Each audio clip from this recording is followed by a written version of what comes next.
அல்லாஹுடைய தூதர் ஸல்லல்லாஹு அலைஹி வஸல்லம் சொன்னார்கள், இது செயல்களில் அல்லாஹ்விற்கு மிக விருப்பத்திற்குரிய செயல். இந்த செயலை போன்ற செயல் அல்லாஹுடைய தீனில் எதுவும் இல்லை. பிர்ருல் வாலிதைன், பெற்றோர்களிடத்தில் நல்ல முறையில் நன்மையோடு நடந்து கொள்ளுதல்.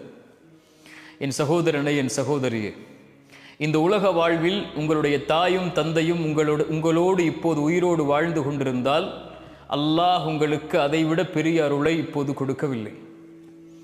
உங்களுடைய தாயும் தந்தையும் மரணித்திருந்தால், ஒன்று அவர்கள் உங்கள் மீது பொருத்தத்தோடு மரணித்திருந்தால் இந்த உலகிலும் மறுமையிலும் வெற்றிக்குரியவர்கள் நீங்கள்.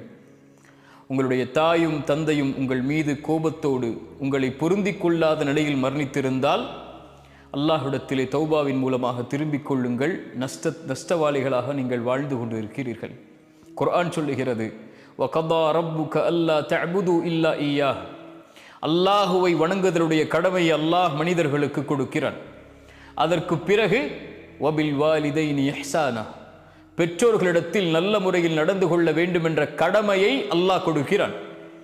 அவர்களில் ஒருவரோ இருவரோ வயதை அடைந்து விட்டால் ஃபலா தகுல்லஹுமா உஃபின், அவர்களை பார்த்து சீ என்று வெறுக்கத்திற்குரிய வார்த்தை கூட பேசாதீர்கள். வலா தன்ஹர்ஹுமா, அவர்களை வெறுக்காதீர்கள், விரட்டாதீர்கள். வகுல்லஹுமா கௌலன் கரீமா, அவர்களிடத்திலே கண்ணியமோடு பேசுங்கள். வஹ்ஃபித் லஹுமா ஜனாஹ ذுல்லி மினர் ரஹ்மா, அவர்களிடத்திலே அருளின் இரக்கத்தின் ரெக்கைகளை தாழ்த்தி கொள்ளுங்கள். இதைவிட பெற்றோர்களிடத்தில் எப்படி நடந்து கொள்ள வேண்டும் என்று குர்ஆன் எப்படி விவரிக்க முடியும்? அல்லாஹ்விடத்திலே கரமேந்தி பிரார்த்தனை செய்யுங்கள். வகுர் ரப்பிர்ஹம்ஹுமா கமா ரப்பயானி ஸகீரா, யா அல்லாஹ், எங்களை சிறு பிள்ளைகளாக இருந்தபோது எங்களை எப்படி இரக்கத்தோடு அன்போடு பாசத்தோடு பரிவோடு எங்களை பார்த்து கொண்டார்களோ அந்த இரக்கத்தை இந்த நிலையில் அவர்களுக்கு நீ கொடுப்பாயாக என்று அல்லாஹ்விடத்திலே பிரார்த்தனை செய்யுங்கள். குர்ஆனுடைய கணக்கிடாத வசனங்கள்.